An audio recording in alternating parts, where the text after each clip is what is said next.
Hey hey hey, selamat datang kembali di channel Tibek. Dan di series Radio Ridwan kali ini akhirnya ada yang bisa aku bikin konten. Tapi lagi-lagi ya, konten itu adalah konten dun dun dun dun dun dun dun. Lagi-lagi adalah konten One Piece guys ya. Oke, jadi di Radio Ridwan kali ini aku nggak akan bahas teori, nggak akan bahas misteri atau bahas yang ya kayak butuh pikiran lah gitu loh untuk berpikir. Ya, iyalah butuh pikiran untuk berpikir. Maksudnya butuh pikiran yang apa ya, yang mendalam untuk memecahkan suatu masalah atau bikin teori dan lain-lain. Tapi di sini aku hanya ingin mereview yaitu chapter terbaru dari One Piece, yaitu chapter 1055. Soalnya ada beberapa hal yang menarik, menurut saya menarik. Oke, langsung saja ya.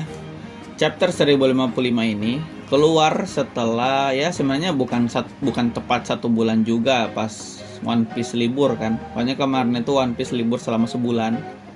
Oke, pertama, judul dari chapter 1055 ini adalah New Age, atau ya bisa kalau diterjemahkan ke Indonesia itu adalah era baru lah ya.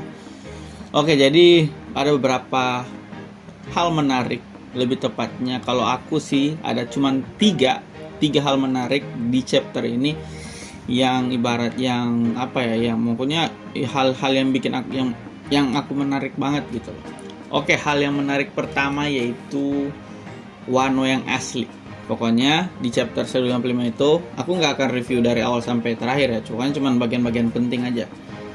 Nah, di chapter 155 itu si Sukiyaki, itu bapaknya Oden, Robin, dan tiba-tiba ada si Lau turun lebih dalam ke ya ibaratnya ya kayak basement lah ya, basementnya negeri Wano. Turun lebih dalam dan lebih dalam.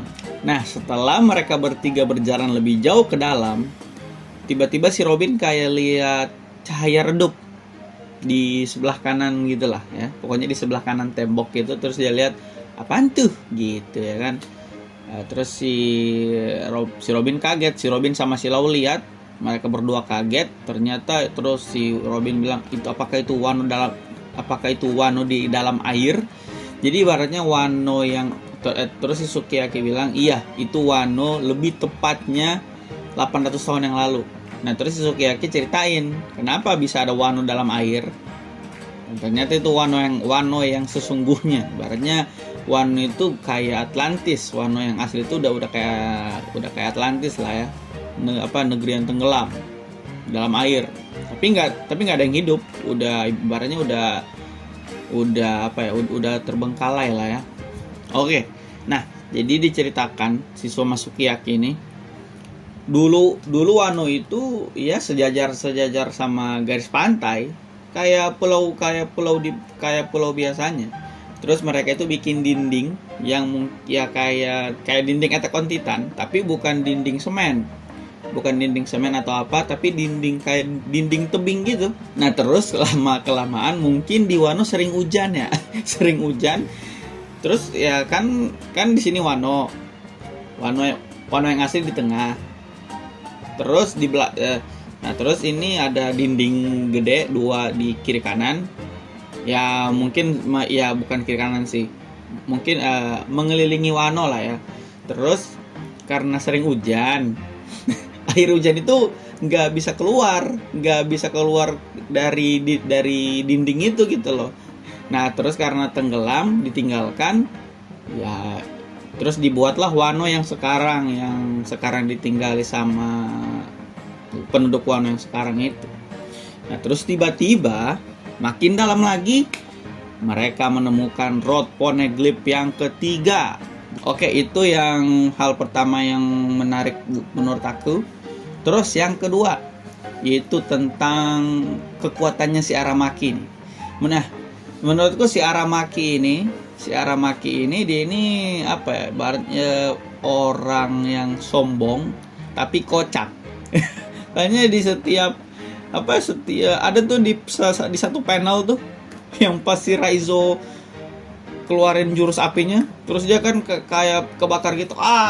Just kidding. Terus dia bilang si Aramaki ini, si Ryokugyo atau Green Bull, aku panggil Aramaki aja dah. Aramaki ini dia hutan yang anti api, jadi dia nggak bisa dibakar.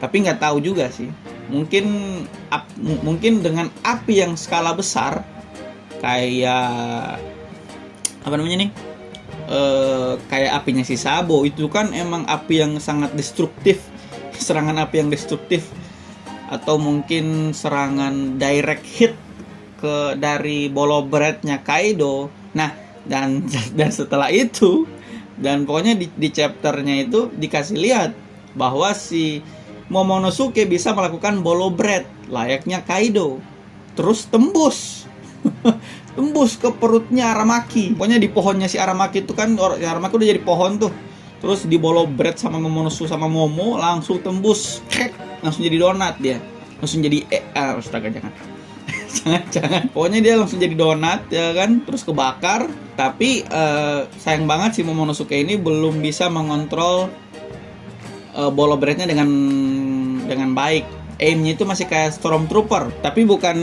itu sih yang aku menarik banget itu, si Aramaki itu bisa tumbuh dari dedaunan. Jadi kalau misalnya kalau kalian tahu Zetsu dari Naruto, dia kan juga tumbuhan kayak tumbuhan gitu. Kalau si Zetsu itu kan muncul dari tanah itu kan langsung muncul ini, kayak muncul badannya gitu. Nah, si Aramaki ini muncul dari daun. Berarti pokoknya dari daun terus jadi kayak pohon gitu, jadi batang, terus jadi si Aramaki. Jadi si Aramaki ini, si Aramaki yang orang, wujudnya Aramaki. Berarti si Aramaki ini matinya susah. Ya. Jadi beliau ini mungkin bisa immortal dia ini ya. Nah, tadi udah 1 sama 2 kan. Nah, kayak ini yang terakhir. Hal yang ketiga yang paling menarik menurut aku adalah Shanks. Lagi-lagi si Shanks ini ya, Shanks. Tiba-tiba si Aramaki kan udah siap-siap menyerang si Momonosuke kan. Pokoknya abis dia tunggu itu, dia langsung siap-siap menyerang Momonosuke. Tiba-tiba dia merasakan Conqueror Haki Hausoku, Haki Raja, atau sebutan apalah kalian sebut. Dia merasakan hakinya Shanks atau Akagami. Dari mana? Dia merasakan haki raja dari si Shanks itu dari kejauhan. Ibaratnya si Shanks di sini, Aramaki di sini. Dan si Shanks itu langsung haki rajanya langsung kena si Aramaki gitu loh. Dan bukan cuma Aramaki ya, mungkin itu si Shanks itu hakinya itu udah satu wano kali.